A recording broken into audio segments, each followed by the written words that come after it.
He was scrubbing blood off the tatami again. Not his. Never his. Always someone else's.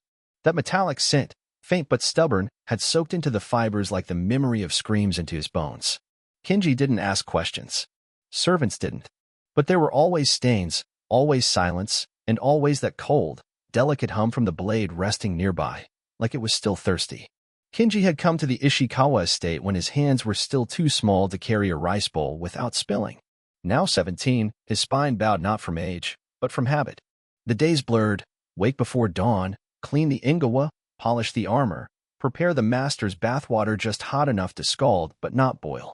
Precision wasn't a virtue. It was survival. The house was always quiet. Too quiet. Every creak of wood seemed louder than it should be. Every gust of wind slid along the shoji doors like fingers too long to be human.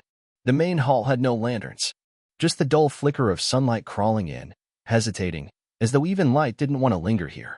He remembered once spilling water while refilling the master's teacup. Just a drop, a bead no larger than a tear. His left ear rang for 3 days after the reprimand. The pain wasn't the worst part. It was the way the samurai hadn't even looked angry, just disappointed, calm, as if hurting him was no more emotional than pruning a tree. And there were the rules. So many rules. Never walk in the center of the corridor. Never breathe loudly within 10 steps of the master. Never, under any circumstances, enter the southern room. He didn't know what was in the southern room. No one did. Or rather, those who did had either left without a word, or hadn't left at all. But something changed the morning the crows didn't cry. Every morning before sunrise, the black-winged chorus gathered on the rooftops, shrieking like they were mocking the sun. But not that morning. The silence pressed against Kenji's chest like a hand, heavy and unseen. He glanced up as he stepped into the courtyard. Nothing. Not a wing. Not a caw. Just fog, thick and low, snaking between the bamboo trees like it was looking for something. And the master, usually already in the meditation chamber, was nowhere to be seen. Kenji paused outside the door, tray in hand, heart thudding louder than footsteps. He waited. Listened. There was nothing but the sound of something dripping behind him. He turned. The koi pond was red. But not water red. Not sunset red. Red like the tatami had been. He stumbled, dropped the tray, and the clang of ceramic against stone sounded like a scream. Kenji blinked. The pond was clear again. The fish, golden and placid, drifted lazily in their slow dance. Not a ripple of red. Not a single drop. He didn't speak of it. No one would believe him. Later that night, as he swept the hallway, he heard breathing behind the southern room's door. Slow, labored, and not alone.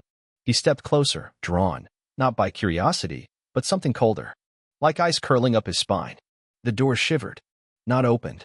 Shivered, like the wood itself was exhaling. Kenji backed away. Fast. He didn't sleep that night. And for the first time since he arrived at the Ishikawa estate, he dreamed. He dreamed of eyes. Dozens of them. In the walls, in the floors. Watching. Always watching. Not angry. Not sad. Just hungry. The next day, his duties felt heavier, though nothing had changed. Same steps. Same silent corridors. Same ceremonial bowing at shadows. But every breath carried weight now, like the air itself was aware.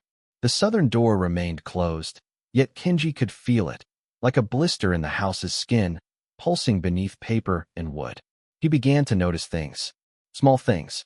Straw sandals left by the stairs, but no one upstairs. Rice bowls with just one bite taken out, and steam still rising, though no footsteps were heard before or after. A comb in the wash basin, its teeth wrapped with long black hairs. The master was bald. That night, thunder rolled without lightning. The rain never came. Just the growl of sky echoing again and again, as though something enormous moved far above them. In the dark, Kenji sat up in his futon. He hadn't planned to. His body moved before thought. His legs swung over the mat and carried him, barefoot, silent, toward the southern room. It was as if the house had tilted and all gravity pulled him there. The corridor was colder now. Not cool. Cold. The paper walls seemed to sweat, and the floor creaked beneath his feet like a voice trying to whisper something it wasn't allowed to say. He stopped before the door. No breathing this time. No sound. Just a feeling, like being watched by something too large to fit into the room. Something curled tight and waiting. He raised his hand, touched the wood. It was warm. Not just warm, pulsing, as if the door had a heartbeat. He snatched his hand back. And then, something behind him whispered his name. Not loud, not harsh, just close. Too close. Kenji turned. No one. But the scroll hanging on the wall was different. It had always shown a heron in flight. Now it showed a mouth. Open. Grinning. No eyes. He ran. Didn't stop until he reached the outer house. His breath came sharp and ragged, but he didn't dare scream. Didn't dare wake anyone. He curled beneath the storage shelves and waited for dawn. The rice husks scratching his skin, his heart trying to beat its way out of his chest. When the sun finally rose, the house looked normal again. Too normal. The heron was back. The koi pond was calm. The southern door was shut. But something had shifted. That day, the master reappeared. No mention of his absence. No greeting. But his eyes were wrong. Too still. Too shiny. Like glass laid over something else. Kenji served him tea. Bowed deeply. And when he stood, the master was already watching him. Smiling. Do you know why the southern room stays closed? He asked quietly. Kenji didn't answer.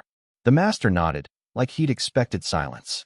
It is where things go, when they are forgotten. Where memory grows teeth. Kenji couldn't breathe. The master sipped his tea. Behind the shoji doors, the house seemed to exhale again. This time, Kenji heard it clearly. It was saying his name.